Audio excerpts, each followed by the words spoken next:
ప్రభుత్వం మీద అదనపు బాధ్యత ఉంది. మేము వచ్చి పరామర్శించి మంత్రి గారు వచ్చి తేడా ఏమిటి? మంత్రి గారు భరోసా ఇవ్వాలి, ఒక ఒక ఒక వాళ్ళకు ఒక స్ఫూర్తిని ఇవ్వాలి. మాకు భవిష్యత్తు ఉందని, మేము భవిష్యత్తు మీ జీవితాంతం ఆదుకుంటామని చెప్పారు తప్ప ఎలా ఆదుకుంటారనే విషయం చెప్పలేదు. అది కీలకమైనటువంటి అంశం. నిర్దిష్టంగా ప్యాకేజీ ప్రకటించకుండా ఆయన పార్టీకి ఆయన వెళ్ళిపోయారు. కనీసం మీడియాతో కూడా మాట్లాడలేదు.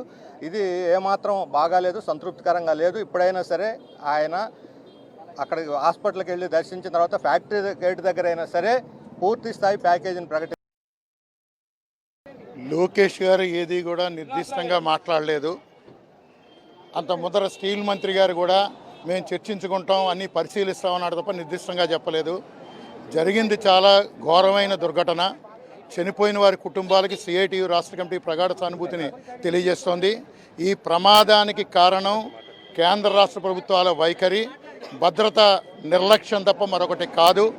సిఎండిని అరెస్ట్ చేయాలి, వెంటనే చనిపోయిన కుటుంబాలకి ₹1 కోటి నష్టపరిహారం చెల్లించాలి. రెగ్యులర్ అయినా కాంట్రాక్ట్ అయినా అందరికీ కూడా పర్మనెంట్ ఉద్యోగాలు ఇవ్వాలి. విశాఖ ఉక్కులో ఒక దురదృష్టకరమైనటువంటి ఘటన జరిగింది.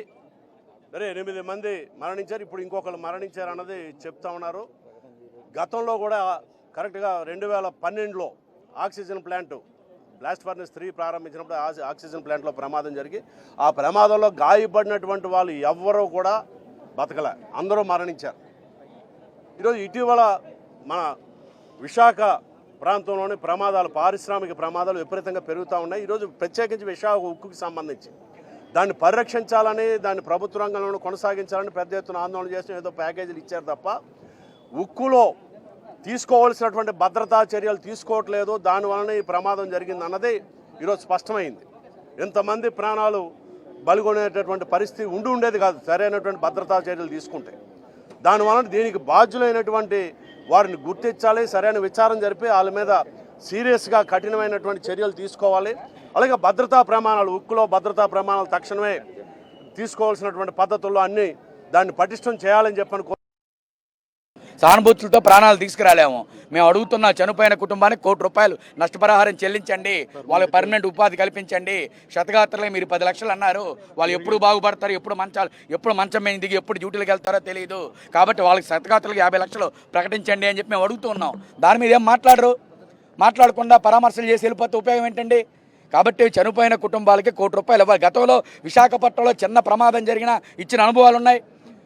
ఫార్మాసిటీలో యాక్సిడెంట్ జరిగితే ₹1 కోటి స్పాట్లో ప్రకటించి ఇచ్చారు. ఎల్జీ పాలిమర్స్ కార్మికులు కాదు, బయట ఊర్లో గ్రామాల్లో జనాలు చనిపోయారు, ₹1 కోటి ఇచ్చారు. మరి ఈ ప్రభుత్వానికి ఏంటి, మనుషులు ప్రాణాలంటే లెక్కలేదా? ఇచ్చేది ఏమన్నా సొంత జోబీలో నుంచి ఇస్తారా? చంద్రబాబు నాయుడు జోబీలో నుంచి, మోడీ గారి జోబీలో నుంచి ఇస్తారా? స్టీల్ ప్లాంట్ గవర్నమెంట్ సంస్థలోనే ప్రాణాలకు రక్షణ లేకపోతే ఎలా పనిచేస్తారండి?